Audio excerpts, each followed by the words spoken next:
Hi learners, this is Gaurav Sharma. Welcome to Kelvin. इस वीडियो में हम लोग बात करने वाले हैं क्लास 10th के अनदर इंपॉर्टेंट कॉन्सेप्ट को, चैप्टर लाइफ प्रोसेस से। टॉपिक है एक्सक्रीशन का, कॉन्सेप्ट है एक्सक्रीशन का। इंपॉर्टेंट कॉन्सेप्ट में से एक है। बोर्ड्स में कई बार एक्सक्रीटरी सिस्टम के ऊपर 5 नंबर के सवाल आए हैं, लेकिन इस बार सब्जेक्टिव थोड़ी है, ऑब्जेक्टिव है, लेकिन इंपॉर्टेंस तो वही रहेगी ना टॉपिक की जो है। तो किस तरह के एमसीक्यूज, किस तरह के असर्शन रीजन, आपके केस स्टडी बेस्ड क्वेश्चन इस कॉन्सेप्ट से बन सकते हैं और आप उनको किस तरह से सॉल्व कर सकते हैं। लेकिन सबसे पहले कॉन्सेप्ट क्लियर होगा तभी तो सॉल्व कर पाएंगे। तो इस वीडियो में हम लोग सॉल्व करेंगे या हम लोग बात करेंगे एक्सक्रीटरी सिस्टम क्या होता है, एक्सक्रीशन की प्रोसेस क्या होती है, किस तरह से यूरिन का फॉर्मेशन होता है, एटसेट्रा एटसेट्रा एंड एटसेट्रा। इस वीडियो को देखने के बाद डेफिनेटली आप एक्सक्रीटरी सिस्टम के मैक्सिमम क्वेश्चंस को सही कर पाएंगे, राइट। तो वीडियो को आखिरी तक देखिएगा। उम्मीद करूंगा कि आप सभी सवाल जो हैं इस वीडियो को देखने के बाद एक्सक्रीशन से बना पाएंगे, वो भी बिल्कुल सही। अब चाहे वो असर्शन रीजन के हो, केस स्टडी बेस्ड हो या फिर एमसीक्यूज हो। तो चलिए स्टार्ट करते हैं, समझते हैं कि एक्सक्रीटरी सिस्टम क्या होता है और एक्सक्रीशन की प्रोसेस क्या होती है। Let's begin. तो अब हम आ गए हैं अपने अगले टॉपिक में, जो कि लास्ट है हमारा, कौन सा, excretory system in human beings. तो जब भी हम किसी सिस्टम के बारे में बात करते हैं, मैंने बताया पहले भी आपको, तो उससे पार्ट्स, उसको बनाने वाले कौन से पार्ट्स हैं, उसको बनाने वाले, उनको डिस्कस करना बहुत जरूरी है। जैसे कि यहाँ पे पार्ट हो गया इसमें किडनीज, जो कि राइट और लेफ्ट किडनीज है, राइट। उसके अलावा यूरेटर हो गया, यूरिनरी ब्लैडर हो गया और यूरेथ्रा हो गया। ये एग्जिफ आपको बहुत ज्यादा मदद करेगी समझने में कि एक्चुअल पोजीशन क्या होती है किडनीज की, राइट। तो किडनीज की जब हम बात करते हैं तो ये प्रेजेंट होती है, अब लोग कहेंगे या बच्चे कहेंगे कि ये यहां लोकेटेड होती है, कई बार ऐसा देखा है मैंने।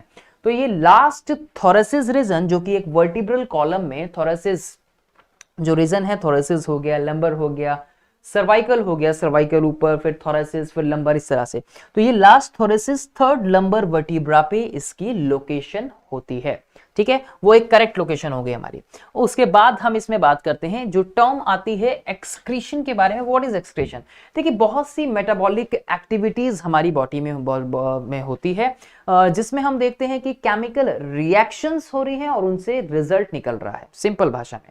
अब ये केमिकल रिएक्शन किस तरह की है? जैसे कि आपने फूड इनटेक किया और उस फूड में से जितने जो न्यूट्रिएंट्स थे, जितने भी जो एसेंशियल सब्सटेंसेस थे, वो बॉडी में चले गए।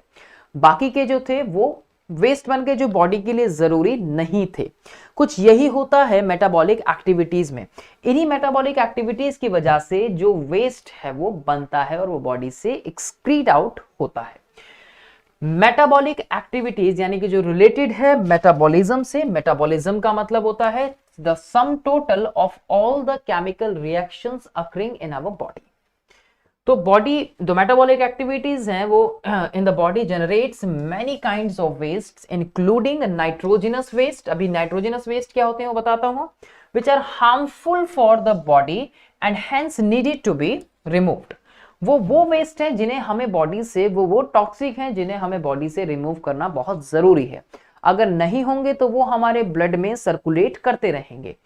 इसी ब्लड को सर्कुलेट होते हुए देख किडनीज क्या करती हैं? किडनीज का फंक्शन है मेन, जो बेसिक काम अगर मैं बोलूं तो ब्लड को फिल्टर आउट करना, ब्लड को फिल्टर करना, ब्लड को छन्नी की तरह छानना। ये काम है किसका? आपकी बॉडी में किडनीज का। और किडनीज में भी किसका? नेफ्रॉन्स का, जो कि नेफ्रॉन्स उसकी फंक्शनल यूनिट है, ठीक है। तो ये चीज हमें देखने को इसमें मिलती है।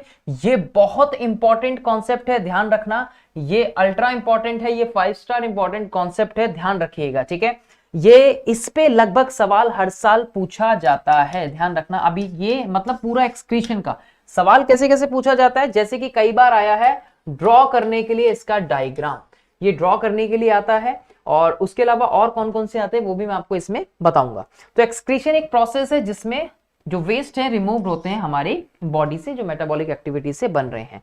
देखिए, तो मेटाबॉलिक एक्टिविटीज ने बनाए किस तरह के? कुछ नाइट्रोजनस वेस्ट, जैसे कि यूरिया हो गया, यूरिक एसिड हो गया, यूरिन हो गया।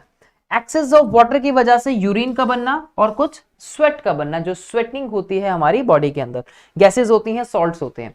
आप जानते होंगे या अगर नहीं जानते तो देखिए, आपकी बॉडी के 2 मेजर वेस्ट होते हैं। क्या होते हैं? 2 मेजर वेस्ट होते हैं ये मोजेर वेस्ट कौन कौन से होते हैं, जैसे कि एक कार्बन डाइऑक्साइड हो गया जिसको आपने रेस्पिरेटरी सिस्टम के अंदर पढ़ा था, और दूसरा होता है यूरिन जिसको हम इस सिस्टम के थ्रू बॉडी से एक्सक्रीट आउट करते हैं। ये है नेफ्रॉन। ये क्या है, ये फंक्शनल यूनिट है। क्या है, ये फंक्शनल यूनिट है, फंक्शनल यूनिट ऑफ किडनीज। क्या है ये, functional unit of kidneys. Basically ये नेफ्रॉन्स क्या करते हैं, यही वो नेफ्रॉन्स हैं उस किडनी के अंदर जो कि लाखों की संख्या में प्रेजेंट होते हैं। लाखों नेफ्रॉन हर एक किडनी के अंदर प्रेजेंट होते हैं। ठीक है, होता क्या है कि इन्हीं नेफ्रॉन्स के अंदर मैं आपको स्टेप्स बताऊंगा और आपको बहुत अच्छे से आसानी से समझ आ जाएगा। वो होता क्या है कि यहां पर कुछ मेन पार्ट्स है जिनको मैं मेजर यहां पे बता रहा हूं आपको, जैसे कि रिनल आर्टरी एक पार्ट हो गया इसका, उसके अलावा जैसे कि ग्लोमेरुलाई दूसरा पार्ट हो गया इसका, तीसरा पार्ट अगर मैं बताऊं यहां पे तो ये होती है लूप ऑफ एल्ले जहां पर डक्ट्स प्रेजेंट होती हैं, पीसीटी और डीसीटी, और उसके अलावा अगर मैं पार्ट बताऊं यहां पे तो वो हो गया कलेक्टिंग डक्ट। तो मैं देखता हूं 1 2, उसके बाद ये 3 हो गया, ये आपका 4 मैं बोल देता हूं, चलिए ये हो गया 5। ये इन्हीं 5 में क्या होता है कि जितना भी जो सब्सटेंसेस आपके ब्लड में है वो सारी चीजें आ रही, कैसे आ रही वो मैं आपको इस डायग्राम के थ्रू बताता हूं। देखिए जरा ध्यान से, बहुत इंपॉर्टेंट है। यूरिन फॉर्मेशन के ऊपर सवाल पूछा गया था लास्ट ईयर भी, 2020 में सवाल पूछा गया था, यूरिन फॉर्मेशन के ऊपर सवाल आया था। This is ultra important concept. होता क्या है, देखिए जरा ध्यान से समझिए, यहां क्या देखने को मिल रहा है हमें कि ये ग्लोमेरुलर है। ये होता क्या है, सबसे पहले यहां इनिशियल पार्ट से स्टार्ट करते हैं, renal artery. That renal artery brings the oxygenated blood. ये क्या करती है, ये ऑक्सीजनेटेड ब्लड लेके जा रही है, ऑक्सी ब्लड। ठीक है, इन शॉर्ट लिख रहा हूं मैं यहाँ पे ऑक्सी ब्लड। अब सारी चीजें यहां पे ये लेके जा रही है बॉडी के अंदर, चाहे वो आपका इसेंशियल सब्सटेंसेस हो या फिर वो नॉन इसेंशियल हो, सारे ही ये ग्लोमेरुलस है। ग्लोमेरुलस क्या है, glomeruli is a tuft of capillaries. क्या है ये, मैं इसको हटा देता हूं यहां से, that is a tuft of capillaries. क्या है ये, tuft of capillary. Tuft of capillaries का मतलब है एक तरीके से कैपिलरीज का गुच्छा। ये सारी चीजें फिल्टर आउट कर रही है नीचे, सारी चीजें फिल्टर आउट कर रही है। एक पार्ट और रह गया था, बॉमस कैप्सूल। ये सारी चीजें फिल्टर आउट कर रही है और कहां पे, इस कप शेप लाइक स्ट्रक्चर में नीचे आगे की तरफ दे रही है। अब सारी चीजें क्या सर, सारी चीजें होगी जैसे कि आपका यूरिया हो गया, यूरिक एसिड हो गया, या फिर ग्लूकोज हो गया, सॉल्ट्स हो गए, वाटर हो गए, आयंस हो गए, इलेक्ट्रोलाइट्स हो गए, सारी चीजें जितनी भी जो है प्रोटीन्स हो गए, सब चीजें फिल्टर हो गई, नीचे आ गई, छन्नी में छन गई एक बारी में सारी। अब होगा क्या, वो नीचे आके बॉमन्स कैप्सूल में आ गई। बॉमन्स कैप्सूल से नीचे कहां जाएंगी, वो ट्यूब्यूल्स के अंदर। कहां जाएंगी, ट्यूब्यूल्स में। एक होती है आपकी प्रॉक्सिमल कॉन्वोलेटेड ट्यूब्यूल और दूसरी होती है डिस्टल कॉन्वोलेटेड ट्यूब्यूल। इसको हम लूप ऑफ हेनले बोलते हैं। आप देख सकते हैं किस तरह से डिसेंडिंग वे में जा रहा है, वो ऊपर की तरफ वो असेंडिंग वे में जा रहा है। यहां से आप देखते हैं कि सारी चीजें अब नीचे आ गई। यहां पे प्रोसेस होती है एक सेलेक्टिव रीएब्जॉर्प्शन की। नंबर 1 मैंने बोला था इसको, यहां एक होती है प्रोसेस जिसको हम बोलते हैं सेलेक्टिव रीएब्जॉर्प्शन। क्या होता है, सेलेक्टिव रीएब्जॉर्प्शन। देखिए नाम से ही पता लग रहा होगा, सेलेक्ट करना। सेलेक्ट क्या, कि जितने भी जो एसेंशियल सब्सटेंसेस है भाई वो तो वापस बॉडी के अंदर जाएंगे, लेकिन जो नॉन एसेंशियल है जैसे कि यूरिक एसिड हो गया, यूरिया हो गया, या फिर एक्सेस अमाउंट में सॉल्ट्स हो गए, इस तरह के जो बॉडी में, बॉडी की जिसको जरूरत नहीं है वो क्या होंगे, वो तो बाहर का रास्ता दिखाएंगे उन्हें। और जितने भी जो एसेंशियल है जैसे प्रोटीन्स हो गए, ग्लूकोज हो गए, आपके अमाइनो एसिड्स हो गए, राइट, कुछ जरूरी सॉल्ट्स हो गए, वो बॉडी में अंदर वापस से जाएंगे with the help of this renal vein. और ये यूरिन का फॉर्मेशन बन जाएगा, यहां पे यूरिन बनना स्टार्ट हो जाएगा इस डीसीटी के अंदर, और यहां से कलेक्टिंग डक्ट से ये जो यूरिन है ये आगे कहां जाएगा, कलेक्टिंग डक्ट की हेल्प से। इसका कनेक्शन होगा आगे किसके साथ, यूरेटर के साथ, और यूरेटर से वो कहां चला जाएगा आगे, ब्लैडर के अंदर, और ब्लैडर से बाहर, यूरेथ्रा से बॉडी से बाहर। देखिए कितने 3 स्टेप हुए, 3 स्टेप में खत्म कर दिया। कौन कौन से, ध्यान से देखिएगा इसको, अगर समझ नहीं आया होगा आपको तो सबसे पहले हमने क्या किया, यहाँ पे नेफ्रॉन को देखा हमने, लाखों नेफ्रॉन प्रेजेंट थे। ठीक है, हर किडनी में लाखों नेफ्रॉन प्रेजेंट होते हैं, हर एक किडनी में। बेसिकली 3 स्टेप्स में हम इसमें देखते हैं। 3 स्टेप, नंबर 1 हमने पहला कौन सा देखा बच्चों, ग्लोमेरुलर फिल्ट्रेशन। क्या बोला था, ग्लोमेरुलर फिल्ट्रेशन। ये हमारा पहला स्टेप था उसके अंदर, that is the glomerular filtration. Glomerular filtration में क्या कीवर्ड बोले थे मैंने, ग्लोमेरुलर फिल्ट्रेशन में बोला था सारी चीजें। ठीक है, ऑल, इन शॉर्ट लिख रहा हूं सारी चीजें। अब चाहे वो आपका ग्लूकोज हो, ठीक है जी, चाहे वो आपके अमाइनो एसिड्स हो, कुछ भी हो सकता है, ठीक है, चाहे वो आपका यूरिया हो या फिर वो आपका यूरिक एसिड हो, ठीक है, सब कुछ चीजें एक्सेट्रा, ये सारी चीजें थी तो फिल्टर हो रही थी, कहां जा रही थी, नीचे ट्यूब्यूल्स में जा रही थी, नीचे यहां से बॉमन कैप्सूल में जा रही थी। उसके बाद ये होता है ग्लोमेरुलर फिल्ट्रेशन। दूसरा जो था यहाँ पे उसको हम बोलते हैं सेलेक्टिव रीएब्जॉर्प्शन। क्या बोला था हमने? Selective reabsorption. क्या बोला था? Selective reabsorption. सेलेक्टिव का मतलब आपको नाम से ही समझ आ गया होगा कि यहां चीजें सेलेक्ट हो रही हैं। सेलेक्ट क्या? इन शॉर्ट बता रहा हूं, इसेंशियल बॉडी के अंदर, इसेंशियल बॉडी में, ठीक है, इनसाइड द बॉडी, बॉडी के अंदर, एरो मतलब ऊपर, वापस बॉडी में, और नॉन इसेंशियल जो थी, जितनी भी जो नॉन इसेंशियल थी वो क्या था? जितनी भी जो नॉन इसेंशियल थी वो बॉडी से बाहर, जिनकी जरूरत नहीं थी, इसको बोलते हैं सेलेक्टिव रीअब्जॉर्प्शन। क्या क्या सेलेक्ट हुआ? सेलेक्ट हुआ जो ग्लूकोज था, जो अमाइनो एसिड्स थे, राइट, जो सॉल्ट्स थे वो सेलेक्ट हुए, कुछ वाटर मॉलिक्यूल वो सेलेक्ट हुआ। नॉन एसेंशियल क्या क्या था? कि ये यूरिया था जो नॉन एसेंशियल था, ये यूरिक एसिड था जो नॉन एसेंशियल था, इनको बॉडी में जरूरत नहीं थी और बॉडी से बाहर। लास्ट जो प्रोसेस हुई वो क्या हुई? किसकी हुई? वो जो लास्ट प्रोसेस थी उसको हम बोलते हैं सिक्रीशन। आपको ये 3 स्टेप्स के अंदर बताना है। लास्ट कौन सी हुई? सिक्रीशन की। सिक्रीशन में क्या हुआ कि जितना भी ये जो बना डीसीटी के अंदर यूरिन जो फॉर्म हुआ, वो यूरिन को क्या कर दिया हमने? उस यूरिन को कहां भेज दिया? कलेक्टिंग डक्ट में भेज दिया। कहां भेज दिया? कलेक्टिंग डक्ट में, वहां से यूरेटर में, और यूरेटर से आगे ब्लैडर में, और बॉडी से बाहर। ठीक है जी। ये 3 स्टेप जो थे which are very very very important, चाहे वो सेलेक्टिव रीअब्जॉर्प्शन कह सकते हो, आपको ट्यूबुलर रीअब्जॉर्प्शन भी कह सकते हो, आप इसको सिक्रीशन कह सकते हो, ये सारी प्रोसेस आपको ध्यान रखनी है। ये क्वेश्चन आया था लास्ट ईयर 3 मार्क्स के अंदर, आपको 3 स्टेप्स में बताना था।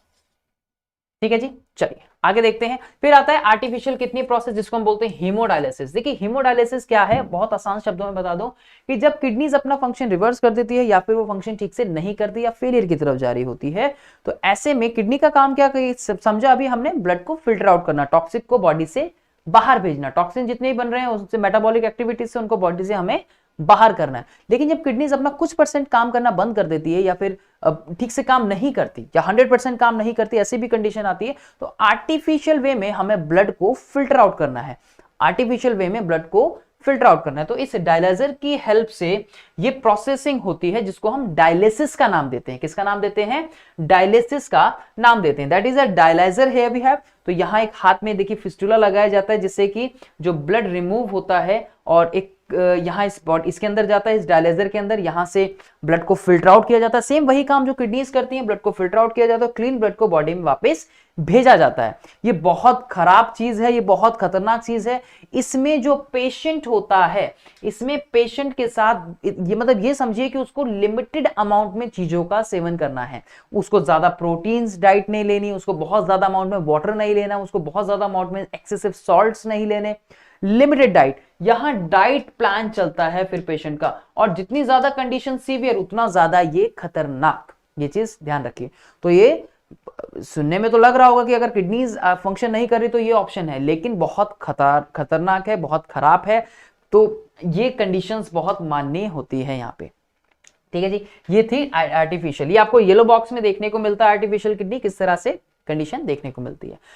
उसके बाद हम बात करते हैं बच्चों एक्सक्रीशन, जो हमें प्लांट्स में देखने को मिलते हैं। क्या सर प्लांट्स में एक्सक्रीट करते हैं? बिल्कुल। आपने ट्रांसपीरेशन की प्रोसेस अभी हमने पीछे देखी, तो प्लांट यूज करते हैं डिफरेंट स्ट्रेटेजीज को for the excretion of different products.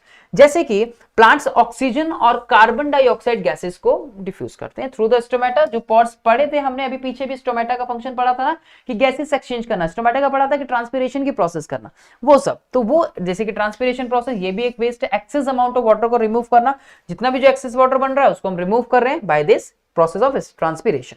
Plants can even lose some of their old parts, like old leaves जो होती हैं उनको निकाल देते हैं। बार्क होती है ट्रीज की, वो आपने देखा होगा कई बार प्लांट्स की लीव्स गिरी होती हैं आसपास, आपने देखा होगा जो स्टेम होता है वो छिल रहा होता है, वो बार्क जो होता है वो उसकी हट रही होती है वहां से, ये भी एक वेस्ट है। अदर जैसे रेजिन्स हो गए, गम्स हो गए, ये भी एक तरह के इनके वेस्ट होते हैं। बेसिकली ये कहां से, स्पेशली कहां से निकलते हैं? ओल्ड जाइलम सेल्स से, which can also be lost by the plants।